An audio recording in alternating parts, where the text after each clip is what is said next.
Il existe deux types de potes. Le pote qui a une réponse à tout, qui est toujours prêt pour discuter, pour faire un repas au resto, pour passer des heures avec vous, faire avancer la conversation. Et puis vous avez l'autre pote qui dit jamais rien, pour qui la meilleure des réponses c'est allez on va boire une bière ou qui vous donne un coup dans l'épaule et qui est juste fiable. Et c'est pareil pour les indicateurs techniques, on va voir ça dans la vidéo. Salut, c'est Trado, content de vous retrouver pour la mise à jour de l'analyse technique avec une progression de 0,86%. C'est pas vraiment inattendu, on a fait un backtest hier, je vous rappelle qu'on avait beaucoup plus de chances d'avoir une séance de hausse aujourd'hui qu'une séance de baisse. Regardez la vidéo d'hier, sinon ça va être trop long. Et du coup, eh bien, on se retrouve dans une situation où peut-être on peut envisager, le comblement du gap. Ici, je vous rappelle que c'est un gap commun. Les gaps communs sont voués à être rebouchés rapidement. Et deux, éventuellement, une nouvelle rotation, c'est pas impossible. En tout cas, pour l'instant, cela se passe pas trop mal. On a un rami haussier, vous voyez, bougie rouge, bougie verte, c'est les corps qui comptent, les mèches n'existent pas, enfin ne comptent pas. Et quand vous avez un vert et un rouge comme ça, le rouge étant plus grand que le corps vert, eh bien normalement c'est un signe d'indécision et d'inversion de tendance. Alors attention, ça marche très modérément le harami haussier, il faut toujours contextualiser et en particulier il faut tenter de saisir les harami haussiers qui sont sur des périodes, sur des zones de support, ça fonctionne mieux. Ok, et par exemple celui-là n'a pas fonctionné parce qu'on était au milieu de nulle part, alors que, allez, j'en cherche un autre.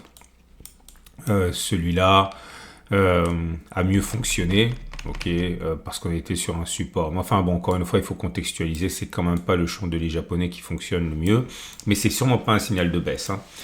Je vais passer sur les choses inutiles parce qu'on est toujours dans un trading range et pour moi c'est l'alpha et l'oméga de tout. C'est-à-dire que si on clôture au-dessus, on peut envisager une accélération haussière. Si on clôture en dessous, vous aurez compris, on peut envisager de reboucher le gap, mais pour l'instant, ce sont des oscillations. J'aimerais évoquer avec vous, et bien justement, quelque chose qui pourrait vous intéresser. C'est ce dont je parlais en entame.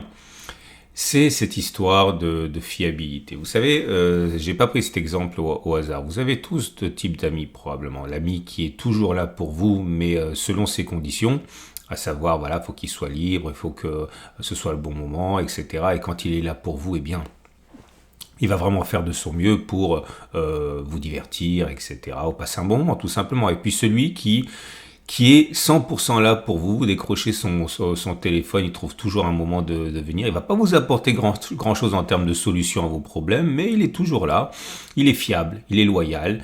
Non pas que le premier soit déloyal, mais en tout cas, il est toujours là pour boire une bière, pour vous écouter, vous plaindre ou qu'importe. Et c'est un petit peu ce dont j'aimerais vous parler aujourd'hui, parce que on cherche toujours quand on débute l'indicateur technique magique, le setup, etc. Et ceux qui ont un œil dans les archives du cercle, vous savez très très bien que moi je vous présente souvent des choses qui ont ceci de particulier, qui n'ont absolument rien d'exceptionnel, mais ils sont super fiables. Et c'est l'idée du backtest du jour. Regardez, ça c'est le Williams pour 100. Alors moi j'aime beaucoup le Williams pour 100R, on n'en parle pas suffisamment à tort parce que il produit pas des résultats exceptionnels. Mais par contre il est... Voilà, si je devais traverser le désert, je préférerais être sur une 2 chevaux, pour ceux qui connaissent, qui ont mon âge, qui sont un peu vieux, qu'avoir une Ferrari. Si je devais faire une longue distance, je préfère avoir une trottinette normale qu'une trottinette électrique, etc., etc. Voilà. Moi, si je veux avoir un résultat constant dans le temps, je regarde ce genre d'outils comme le Williams pour 100. Et l'idée, c'est la suivante. Lorsque on est dans la zone de survente, on est à moins 80 en dessous. Et lorsque l'on sort de la zone de survente, eh bien c'est le signal d'achat, tout simplement. Je vais vous montrer un exemple. Je vais prendre un exemple qui a bien fonctionné, celui-là. Vous voyez, on est en zone de survente, puis après on a le signal qui a été donné sur cette bougie-ci. On est passé au-dessus de moins 80. Voilà, précisément là. Moins 79,94. Et donc à partir de là, j'ai mis deux pouces verts. Un pour dire qu'on a clôturé au-dessus. Ok. Clôture au-dessus du signal, et 2 parce qu'on a fait au moins la distance au stop de protection. Le stop de protection, c'est le plus bas de la structure, donc moins 0,62, on a fait 3,79. En tout cas, au moins, on a fait une fois la distance stop de protection. Là, par exemple, ça n'a pas fonctionné du tout. Ok, sur cet exemple-là, on a eu le signal, et puis derrière, on a déclenché le stop de protection, on a même fait pas une clôture au-dessus. Puis des fois, on a l'un mais pas l'autre, comme celui-là. Le signal a été donné ici. Ok. On a clôturé au-dessus, ici, mais par contre, on est venu déclencher le stop de protection là, avant d'avoir fait une fois la distance au stop de protection. Bon, vous voyez, vous savez très bien comment je bosse, de toute manière, donc vous avez déjà une idée. Et l'avantage, c'est que ça se produit très souvent. Bref, c'est l'indicateur technique, comme j'ai dit, qui est toujours là pour vous. Vous allez toujours avoir des signaux. Et j'ai fait mes 36 occurrences, 34 en fait, pour être précis. Et je suis arrivé à 2022. Autrement dit, vous voyez, ça se produit très souvent. Et voilà les résultats. Peut-on envisager, suite au signal du jour, que l'on fasse une clôture plus haut que la clôture du jour? La réponse est oui. 74% des fois, sur les 35 dernières occurrences, eh bien, on a eu une clôture plus haut. 74%, c'est colossal. Donc, ça veut dire 26 fois ça a fonctionné.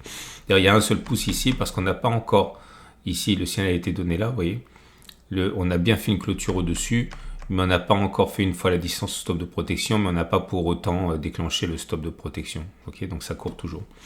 Et peut-on envisager de viser une fois la distance au stop de protection, c'est-à-dire la distance entre la clôture et les plus bas de la structure, qui est là vers le haut, c'est-à-dire aller à la louche 1,2? La réponse est oui, petitement. 54%. 54%, c'est mieux que 53%, ça vous aura pas échappé, mais surtout 47-53, pour moi, c'est d'une chance sur deux. Donc là, vous voyez, ça fonctionne à peu près une fois sur deux, un peu mieux. Donc c'est-à-dire que si vous faites encore la stratégie, normalement, vous devriez vous en sortir. Ok. Et en tout cas, dans l'immédiat, si vous avez déjà acheté pour une raison ou une autre, eh bien, sachez que vous avez 74% de chance que ça continue de monter. Donc il n'y a pas d'urgence à vendre. Okay. Donc voilà, c'était mon hommage à cet indicateur technique qui est clairement sous-estimé, voire pris de haut, alors que moi je l'adore et que c'est quelque chose que j'utilise vraiment de manière très régulière, même si c'est pas très sexy, même si c'est pas très vendeur. Okay. On va donc passer au trade du jour. Votre rendez-vous avec IG. IG, bien plus que du trading, une équipe d'experts à vos côtés. Bah, vous l'aurez compris, hein. Si vous êtes haussier, vous pouvez parier sur la hausse. L'idée, c'est de mettre un stop de protection en dessous des plus bas. Alors, si vous êtes ambitieux dans votre trade, vous pouvez envisager que ce soit la fin de la baisse. Hein. Vous vous dites, à travers tout ce qu'on a traversé, si on n'a pas baissé, on ne baissera plus. Donc l'idée, c'est de revenir sur les plus hauts.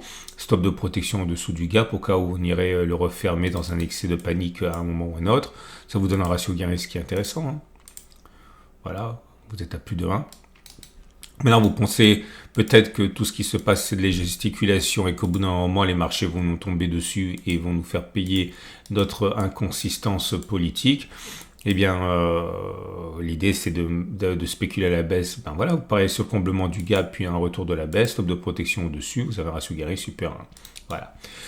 J'essaie de vraiment réduire la taille de mes vidéos parce que il y a beaucoup de répétitions et puis bon, vous savez très bien ce que c'est qu'une moyenne mobile, etc. Donc maintenant, je m'en tiens uniquement au backtest, à l'exploitation du backtest et à ce qu'il y a de neuf. Ok, et j'essaie d'éviter les redites, surtout quand actuellement on est dans un trading range et qu'il n'y a que ça qui compte. Ok. Excellente journée, vous avez plein de choses qui vous attendent dans l'onglet communauté de la chaîne YouTube. Merci pour votre fidélité. Pensez une fois à liker, ça me fait toujours plaisir, c'est bon pour moi. Je n'ai pas de budget marketing comme beaucoup d'escrocs. Et donc ma seule source de visibilité, c'est les likes que vous mettez qui proposent à YouTube d'offrir cette vidéo à la communauté, à ceux qui cherchent des vidéos de trading. Donc n'hésitez pas. C'est une excellente journée, je vous dis à demain pour la mise à jour.